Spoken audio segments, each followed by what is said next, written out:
नमस्कार दोस्तों, कुरुक्षेत्र विश्वविद्यालय में एक बार फिर से आप सभी का स्वागत है। और आज इन्फॉर्मेशन लेकर आए हैं अंडर ग्रेजुएट के उन स्टूडेंट्स के लिए जिन्होंने कुरुक्षेत्र यूनिवर्सिटी के जो IIHS है यानी कि यूनिवर्सिटी कॉलेज जिसको पहले UC के बोलते थे, उसके एडमिशन के जो आप लोगों ने फॉर्म 9 तारीख से लेके 22 जून तक अप्लाई किए थे, उनकी जो मेरिट लिस्ट है वो कब लगेगी। अगर आपके फॉर्म में कोई गड़बड़ी हो गया, कोई गलती हो गई है तो उसको आप कैसे ठीक कर सकते हो, और आप लोगों की जो पहली काउंसलिंग है वो कब आएगी, उसके बाद आप लोग कब से कब तक फिजिकली काउंसलिंग आप लोगों को कुरुक्षेत्र यूनिवर्सिटी में देनी पड़ेगी, उसके बाद आप लोगों को कब से कब तक फीस भरने का टाइम है, वो पूरी की पूरी डिटेल आप लोगों को इस वीडियो के माध्यम से हम प्रोवाइड करवाएंगे। उससे पहले अगर आप लोगों ने हमारे चैनल को सब्सक्राइब नहीं किया है तो सबसे पहले चैनल को जरूर सब्सक्राइब कर लें। अब बात करते हैं यूनिवर्सिटी कॉलेज के अंदर यानी कि IIHS के अंदर जितने भी तमाम कोर्सेज हैं, चाहे BA, BSc, BCom, BCA, उनकी लिस्ट के बारे में। दोस्तों सबसे पहले तो कुरुक्षेत्र यूनिवर्सिटी का जो IIHS की जो वेबसाइट है उसके ऊपर आप लोगों की ओवरऑल मेरिट आएगी वो 28 तारीख को,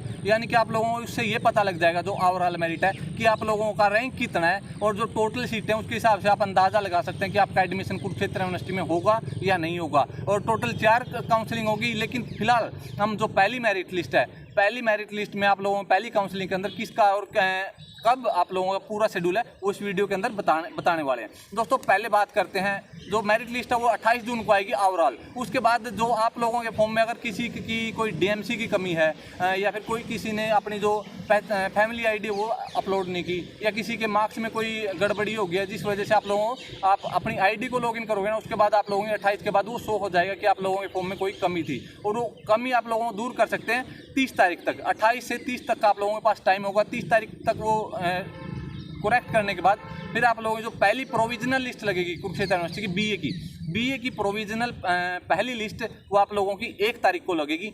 1 तारीख से लेके 1 जुलाई, हाँ 1 जुलाई को आप लोगों की वो लिस्ट लगेगी, और 3 जुलाई को आप लोगों को फिजिकली काउंसलिंग होगी, यानी कि 3 तारीख को आप लोगों को 1 तारीख को जिन स्टूडेंट्स का लिस्ट के अंदर नाम आएगा उनको 3 तारीख को कुरुक्षेत्र यूनिवर्सिटी के अंदर आना पड़ेगा यूनिवर्सिटी कॉलेज के अंदर। 3 तक, हाँ 3 जुलाई को 3 जुलाई को कुरुक्षेत्र यूनिवर्सिटी के IIHS का जो असेंबली हॉल है उसके अंदर आप लोगों को प्रेजेंट होना पड़ेगा। उसके अंदर आप लोगों को आपके तमाम डॉक्यूमेंट्स लेके आने हैं। उनके बाद आप लोगों को वेरिफिकेशन, ओरिजिनल डॉक्यूमेंट्स लेके आओगे। वेरिफिकेशन के बाद आप लोगों का फोटोकॉपी भी, हाँ एडमिशन हो जाएगा। एडमिशन के लिए आप लोगों का 3 से लेके 5 तारीख तक आप लोगों को अपनी फीस सबमिट करनी है, यानी कि जैसे ही आप लोगों का फॉर्म सबमिट आप लोगों के डॉक्यूमेंट वेरीफाई हो जाएंगे तो 5 तारीख तक का कुरुक्षेत्र यूनिवर्सिटी आप लोगों को टाइम देगी कि 5 तक आप लोग अपनी फीस जमा करवा सकते हैं।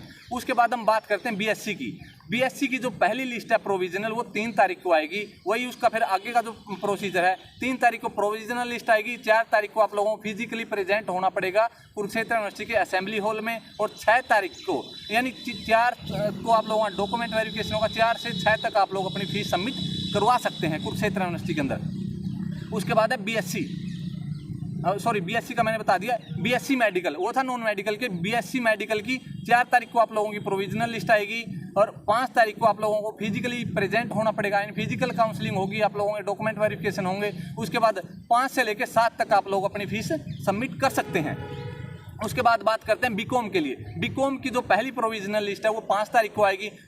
6 तारीख को आप लोगों को कुरुक्षेत्र यूनिवर्सिटी के अंदर प्रेजेंट होना पड़ेगा जिनका 5 तारीख को लिस्ट के अंदर नाम आया है, और 6 से लेके 8 तक आप लोगों के पास फीस जमा करवाने का टाइम है। अगर आप लोग 6 से 8 के बीच में अपना, या जो मैंने आप शेड्यूल बताया पिछले BA, BSc, BCom के लिए, अगर आप 6 से लेके 8 तक अपनी फीस सबमिट नहीं करवा पाते हैं BCom के लिए, तो आप लोगों का आगे सेकंड में नाम नहीं आएगा, थर्ड में आप लोग फिर से प्रेजेंट हो सकते हैं अगर सीट खाली रहेंगी। तो हम यही कहते हैं कि अगर आप लोगों का पहली मेरिट लिस्ट में नाम आ जाता है तो तुरंत एडमिशन ले, क्योंकि कुरुक्षेत्र यूनिवर्सिटी का जो IIHS है उसके अंदर एडमिशन इतनी आसानी से नहीं होते। अगर आपने एक चांस मिस कर दिया तो शायद ही आप लोगों को बड़ी मुश्किल से दूसरा चांस मिले या न भी मिले। और अब बात करते हैं बाकी जो कोर्सेज बच गए, जैसे BCA के साथ में BTM home science integrated course है, MSc बायोटेक्नोलॉजी का। बाकी जितने भी ऑनर्स के सब्जेक्ट हैं उनकी जो मेरिट लिस्ट है उन सभी की मेरिट लिस्ट 5 तारीख को आएगी। पहली प्रोविजनल मेरिट लिस्ट 5 तारीख को आने के बाद 6 को आप लोगों को फिजिकली कुरुक्षेत्र यूनिवर्सिटी में प्रेजेंट होना पड़ेगा, और उसके बाद 6 से लेके 8 तक आप लोग उन सभी सब्जेक्ट के अंदर अपनी फीस सबमिट करवा सकते हैं। BCA, BTM, home science, MSc integrated biotechnology और ऑनर्स के जितने भी सब्जेक्ट हैं उन सभी के लिए आप लोग 8 तक अपनी फीस सबमिट करवा सकते हैं। ये पूरा का पूरा शेड्यूल दोस्तों आप लोगों को हमने बताया। इसके बाद जो सेकंड काउंसलिंग होगी, थर्ड काउंसलिंग होगी, ये पहली लिस्ट का फिलहाल आप लोगों के लिए ज़रूरी था। इसके बाद जो सेकंड और थर्ड लिस्ट का शेड्यूल है वो आप लोगों की जैसे ही पहली लिस्ट आ जाएगी उससे 1-2 दिन पहले हम प्रॉपर सेकंड और थर्ड का भी शेड्यूल डाल देंगे। तब तक वेट करें और अभी सभी के बीच में इस वीडियो को शेयर करें, क्योंकि ये लिमिटेड जो मैंने टाइम पीरियड आप लोगों को बताया, अगर इस टाइम पीरियड से आप लोग आउट हो गए तो आप लोगों को दूसरा चांस नहीं मिलेगा। उसके बाद आप लोगों को सेकंड में आप लोगों को कंसीडर नहीं किया जाएगा, थर्ड में आप लोगों को वेट करना पड़ेगा। अगर थर्ड में सीटें खाली रहती हैं तो ही आप लोगों का एडमिशन होगा, और उसके अंदर भी सब्जेक्ट की चॉइसेस होती हैं। हो सकता है आप लोगों को अपने फेवरेट सब्जेक्ट न मिले, और हो सकता है कि थर्ड काउंसलिंग के अंदर कुरुक्षेत्र यूनिवर्सिटी में जो IIHS है उसके अंदर आप लोगों की सीटें ही ना बचे। तो वीडियो को ज़्यादा से ज़्यादा अपने फ्रेंड्स के बीच में, दोस्तों के बीच में शेयर करें, चैनल को सब्सक्राइब करें। जय हिंद, जय भारत।